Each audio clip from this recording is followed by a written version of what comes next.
L'histoire du christianisme porte l'empreinte indélébile d'un homme dont la transformation radicale et les voyages infatigables ont façonné le destin de la foi naissante, l'apôtre Paul. De persécuteur zélé à pilier de l'Église, son parcours est une épopée de foi, de courage et de persévérance qui continue d'inspirer des millions de personnes à travers le monde. Saul de Tarse, un pharisien dévoué à l'éradication de la nouvelle secte chrétienne, se dirigeait vers Damas, armé de lettres l'autorisant à arrêter les disciples de Jésus. Soudain, une lumière aveuglante venue du ciel l'enveloppa, le jetant à terre. Une voix retentit: « Saul, Saul, pourquoi me persécutes-tu » Frappé de cécité, il fut conduit à Damas. Là, un disciple nommé Ananias, guidé par une vision divine, lui imposa les mains. Saul recouvra la vue et, rempli du Saint-Esprit, fut baptisé. Désormais appelé Paul, l'ancien persécuteur commença immédiatement à prêcher avec audace dans les synagogues de Damas, proclamant que Jésus était le Fils de Dieu, stupéfiant tous ceux qui connaissaient son passé. Sa nouvelle foi lui valut des menaces de mort, le forçant à s'échapper de la ville, descendu dans un panier le long des remparts. De retour à Jérusalem, il fut introduit auprès des apôtres par Barnabas, qui se porta garant de sa conversion sincère. Son premier grand voyage missionnaire, en compagnie de Barnabas, le mena à Chypre et en Asie mineure. À Lystre, après que Paul eut guéri un infirme de naissance, la foule tenta de les adorer comme des dieux. Cependant, l'opinion se retourna rapidement et Paul fut lapidé puis laissé pour mort. Miraculeusement rétabli, il continua sa route. Plus tard, au concile de Jérusalem, il défendit avec ferveur, aux côtés de Pierre, que les non-juifs pouvaient devenir chrétiens sans se soumettre à la circoncision, une décision capitale pour l'universalité de l'Église. Les voyages suivants furent marqués par d'innombrables épreuves. En Macédoine, Paul et Silas furent emprisonnés, mais un tremblement de terre ouvrit les portes de leurs cellules, menant à la conversion de leurs geôliers. Paul prêcha à Athènes sur l'Aréopage, fonda des églises à Corinthe et à Éphèse, et survécut à un naufrage sur l'île de Malte, où il ne subit aucun mal après avoir été mordu par une vipère. Finalement arrêté à Jérusalem, Paul endura une longue captivité et plusieurs procès. Faisant appel à l'empereur, il fut envoyé à Rome. Même en résidence surveillée, il ne cessa jamais de prêcher l'Évangile et rédigea plusieurs de ses épîtres, des lettres qui allaient devenir des textes fondamentaux du Nouveau Testament. De ses humbles débuts en tant que Saul le persécuteur à son héritage en tant que Paul l'apôtre des nations, sa vie témoigne de la puissance de la grâce divine et de la capacité de transformation de la foi. Son influence extraordinaire, forgée par des voyages périlleux et une conviction inébranlable, a non seulement jeté les bases théologiques du christianisme, mais a également démontré comment un seul individu, mu par la conviction, peut véritablement changer le cours de l'histoire. Définissent le cours de l'humanité. L'un des plus puissants est celui de la conversion de Saul de Tarse. Un homme dont la haine pour le Christ s'est métamorphosée en une dévotion qui a changé le monde. Imaginez Saul, un jeune pharisien zélé, chevauchant avec une détermination féroce sur la route poussiéreuse menant à Damas. Dans ses mains, il serre des lettres du grand prêtre. Des mandats d'arrêt qui lui donnent le pouvoir de traquer et d'emprisonner les disciples de Jésus. Son cœur brûle de colère, convaincu d'agir pour la gloire de Dieu en éradiquant ce qu'il perçoit comme une secte dangereuse. Pour lui, ces chrétiens sont des hérétiques, et sa mission est de les réduire au silence, par la force s'il le faut. Chaque pas de son cheval le rapproche de sa cible, son zèle se transformant en une tempête prête à s'abattre. Soudain, alors que Damas est en vue, une lumière éclatante, plus brillante que le soleil de midi, jaillit du ciel et l'enveloppe complètement. La puissance de cette apparition le jette à terre, lui et sa monture. Désorienté, aveuglé, il entend une voix puissante, à la fois majestueuse et empreinte de tristesse, qui résonne jusqu'au plus profond de son être. « Saul, Saul, pourquoi me persécutes-tu » Tremblant de peur, incapable de comprendre, il murmure « Qui es-tu, Seigneur » La réponse le frappe comme la foudre « Je suis Jésus, que tu persécutes ». À cet instant, le monde de Saul bascule. L'homme qu'il chasse était le Seigneur lui-même.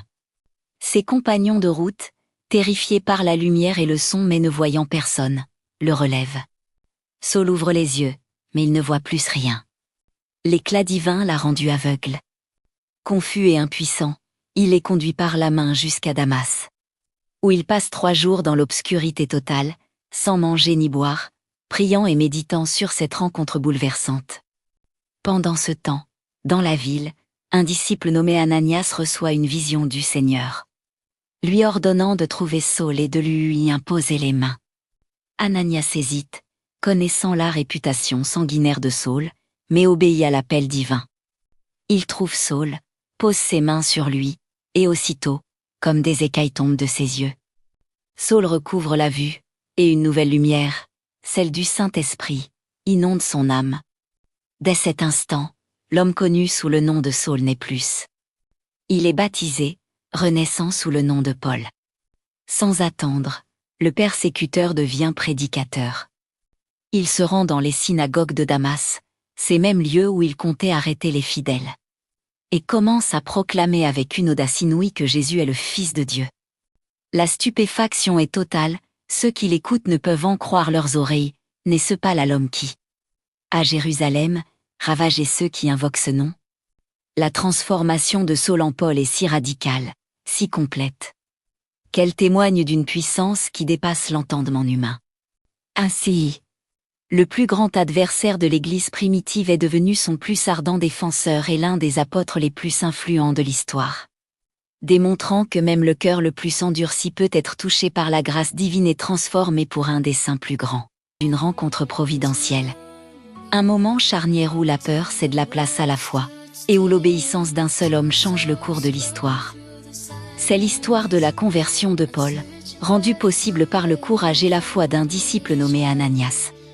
Saül de Tarse, connu pour son zèle ardent et sa persécution implacable des premiers chrétiens, approche de la ville de Damas. Soudain, une lumière aveuglante venue du ciel l'enveloppe et le jette à terre. Lorsqu'il se relève, il ne voit plus rien. Frappé de cécité, cet homme autrefois si puissant n'est désormais dépendant. Conduit par la main jusqu'à la maison d'un certain Judas, dans la rue que l'on appelle la droite. Là, désemparé, il passe 3 jours et 3 nuits sans manger ni boire, plongé dans la prière et l'attente. Pendant ce temps, à Damas, un disciple humble et pieux nommé Ananias reçoit une vision. Le Seigneur Jésus lui apparaît et lui parle. « Lève-toi, va dans la rue droite. » Et cherche dans la maison de Judas un nommé Saül de Tarse. La mission est claire, Ananias doit aller à la rencontre de cet homme pour lui rendre la vue. Connaissant la terrible réputation de Saül, Ananias est saisi par la peur. Il exprime ses craintes au Seigneur, rappelant tout le mal que cet homme a fait au saint à Jérusalem et son intention de continuer sa persécution à Damas. Mais le Seigneur le rassure et insiste, « Va !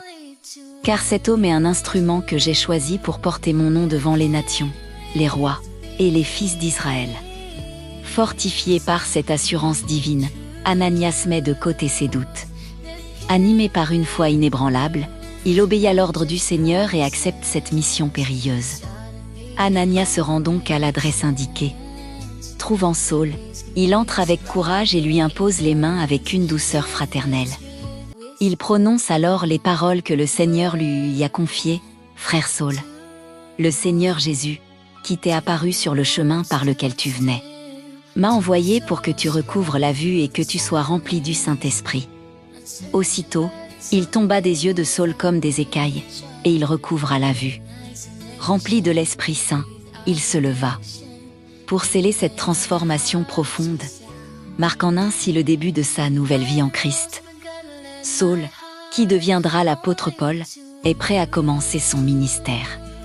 Cette conversion miraculeuse, qui allait transformer le monde, a été rendue possible par l'obéissance et la foi d'un simple disciple, Ananias, qui a su écouter la voix du Seigneur. L'histoire d'Ananias et de la conversion de Paul nous rappelle que la foi exige parfois de surmonter nos peurs les plus profondes pour accomplir la volonté divine. C'est un puissant témoignage de la manière dont l'obéissance d'une seule personne peut devenir un instrument de la grâce de Dieu, capable de transformer les cœurs et de changer le destin du monde, devenu un apôtre de l'homme ordinaire, que Dieu a utilisé pour accomplir son plan. Sur le chemin de Damas, Saül, un pharisien zélé et un féroce persécuteur de l'Église primitive, est terrassé par une lumière venue du ciel. La voix du Seigneur Jésus l'interpelle, le laissant aveuglé et ébranlé. Conduit par la main jusqu'à Damas, il est mené dans la maison d'un certain Judas, où, dans l'obscurité totale, il passe 3 jours et 3 nuits sans manger ni boire. Pendant ce temps d'attente angoissante, plongé dans les ténèbres physiques et spirituelles, Saul se tourne vers la seule chose qui lui reste, la prière. C'est dans cette vulnérabilité qu'il commence à entrevoir la véritable nature de la foi qu'il avait si ardemment cherché à détruire. Pendant ce temps, à Damas, un disciple dévoué nommé Ananias reçoit une vision. Le Seigneur l'appelle distinctement « Ananias ». Sans hésiter, Ananias répond avec une foi simple et directe « Maître voici, Seigneur ». Alors, le Seigneur lui donne une instruction surprenante et précise « Lève-toi, va dans la rue qu'on appelle la droite, et cherche dans la maison de Juda un homme nommé Saul de Tarse. » Car il prie, et il a vu en vision un homme du nom d'Ananias entrer et lui imposer les mains afin qu'il retrouve la vue. Pour Ananias, le nom de Saul est synonyme de terreur et de persécution. La peur et le doute s'emparent d'Ananias. Il exprime son appréhension légitime au Seigneur. « Seigneur, j'ai appris de beaucoup de personnes tout le mal que cet homme a fait à tes saints à Jérusalem. Et ici même, il a reçu des chefs, des prêtres le pouvoir d'arrêter tous ceux qui invoquent ton nom. » Sa réponse est empreinte d'une logique humaine compréhensible. Mais le Seigneur le rassure avec une autorité douce, révélant une perspective bien plus vaste et va. « Car cet homme est un instrument que j'ai choisi pour porter mon nom devant les nations, les rois et les enfants d'Israël. Je lui montrerai tout ce qu'il doit souffrir pour mon nom. » La peur d'Ananias est balayée par la révélation du plan divin. Fortifié par la parole du Seigneur, Ananias obéit. Il se rend à l'adresse indiquée, entre dans la maison et trouve Saul. Surmontant toute crainte résiduelle, il lui impose les mains et prononce des paroles de fraternité et de guérison. « Saul, mon frère, le Seigneur, Jésus, qui t'est apparu sur le chemin par où tu venais, m'a envoyé pour que tu recouvres la vue et que tu sois rempli de l'Esprit Saint. » Immédiatement, comme des écailles tombent des yeux de Saul. Il retrouve la vue, se lève et est baptisé. Cet acte d'obéissance d'un homme ordinaire a marqué le début de la transformation de Saul de Tarse en l'apôtre Paul, l'un des plus grands missionnaires de l'histoire.